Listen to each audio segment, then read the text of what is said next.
Congress vote bank రాజకీయాలు చేస్తుందన్నారు Tamil Nadu, Karnataka BJP సహా incharge Ponguleti Sudhakar Reddy. ఆ పార్టీ దేశానికి చేసిందేమీ లేదన్నారు. అంబేద్కర్ను ఆయన రాసిన రాజ్యాంగాన్ని అవమానించిందన్నారు.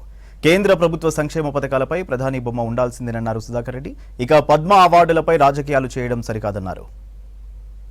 గతంలో రాజ్యాంగాన్ని అవమానపరిచి రాజ్యాంగ నిర్మాత అయిన అంబేద్కర్ గారి పైన అనేక రకాలుగా వ్యాఖ్యానాలు చేసి ఓడగొట్టి ఇన్సల్ట్ చేసి కాంగ్రెస్ పార్టీలో ఉన్న ప్రబుద్ధులు చరిత్ర మర్చిపోయి ఈరోజు సంవిధాన బచావో యాత్రలు చేసుకుంటా మరి రకరకాల రాజకీయ క్రీడకి తెరలేపి సమాజంలో అనేక భేదాభిప్రాయాలు క్రియేట్ చేసే పరిస్థితిలో ఓటు బ్యాంక్ రాజకీయాలకి శ్రీకారం చుట్టినటువంటి కాంగ్రెస్ పార్టీ ఈరోజు కేంద్ర ప్రభుత్వం తరఫున ప్రధానమంత్రి ఆవాస్ యోజన కింద PMAY దేశవ్యాప్తంగా దరిదాపు 4 కోట్ల ఇళ్ళు ఇప్పటికే ఇచ్చి మొన్న బడ్జెట్లో ఇప్పుడు పెట్టబోయేది కూడా పెద్ద ఎత్తున టార్గెట్ పెట్టుకొని కోట్లాది ఇళ్ళు ఒక ఇల్లు సెక్యూరిటీ ఇచ్చే పరిస్థితిలో స్వాతంత్రం వచ్చిన తర్వాత ఇంత పెద్ద ఎత్తున గృహ నిర్మాణానికి ప్రాధాన్యత ఇచ్చినటువంటి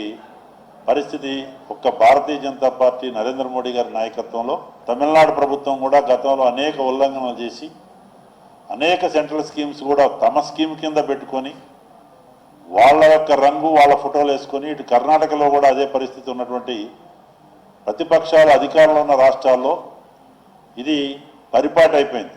ఇప్పుడు తెలంగాణలో కూడా వారు పేర్లు పెట్టుకున్నటువంటి గృహ నిర్మాణ పథకానికి కేంద్ర మంత్రి బండి సంజయ్ గారు చెప్పింది ఒకటే, ఇంత పెద్ద ఎత్తున నిధులు ఇస్తున్నప్పుడు ఒక డెకోరాము, ఒక కాన్స్టిట్యూషనల్ ఆబ్లిగేషను, ఒక పదవులకి ఒక ప్రధానమంత్రి పదవి అక్కడ అది మెయింటైన్ చేయాల్సినటువంటి ఫెడరల్ స్ఫూర్తి మీరు లోపించుకొని ఇవాళ దుమ్ము మరి చల్లే కార్యక్రమానికి మడ్ స్లింగింగ్ క్యాంపెయిన్కి ఈ రాష్ట్రంలో మంత్రులు వీళ్ళందరూ కూడా మరి ముఖ్యమంత్రితో పాటు అందరూ కూడా ఒడగట్టారు.